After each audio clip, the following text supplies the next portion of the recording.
আমরা ইসলামী কুইজ করে থাকি, বলতে পারলে করব ছোট ছোট। আপনার জন্য সর্বপ্রথম প্রশ্ন থাকবে, আমরা কোন নবীর উম্মাত? আমরা কোন নবীর উম্মাত? আমাদের নবীজির নাম কি? আমাদের নবীজির নাম হ্যাঁ, হযরত মুহাম্মদ মুস্তাফা সাল্লাল্লাহু আলাইহি সাল্লাম। আলহামদুলিল্লাহ। নামাজ পড়া হয় তো চাচাজি? আচ্ছা, নামাজে আমরা নামাজ পড়তে যাওয়ার আগে যে ওযু করি, ওযুর ফরজ কয়টি?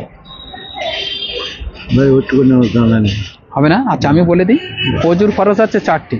1 নম্বর মুখমণ্ডল ধৌত করা, 2 নম্বর 2 হাতের কিনো সমেত ধৌত করা, 3 নম্বর 4 ভাগের 1 ভাগ মাথা মোসবা করা, 4 নম্বর 2 পায়ের গোড়ালি পর্যন্ত ধৌত করা।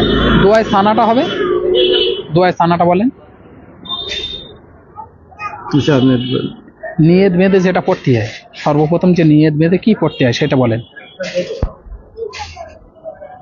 বলুন, আমার মধ্যে একটু ভুল আছে, শুনিলে আমি বলে দেবো তাহলে।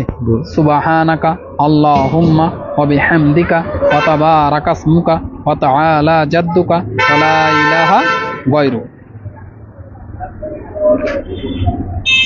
মসজিদে ঢুকতে গেলে, প্রবেশ করতে গেলে কোন পা দিয়ে প্রবেশ করতে হয়? ডান পা।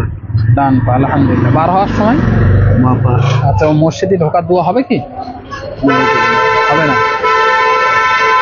আত্তাহিয়াতু হবে? আমার জানা নেই, আপনি বলে দিন। আমি মসজিদে ঢোকার দোয়া আল্লাহুম্মা মাফতালি আবওয়াবা রাহমাতিক। রুকুত তাসবিহ, রুকুতে গিয়ে কোন তাসবিহ পড়তে হয়? হবে না? বলো। আমি বলে দেবো। হ্যাঁ। রুকুতে গিয়ে পড়তে হয় সুবহানা রাব্বিয়াল আযীম, সুবহানা রাব্বিয়াল আযীম। আলহামদুলিল্লাহ। আমাদের তরফ থেকে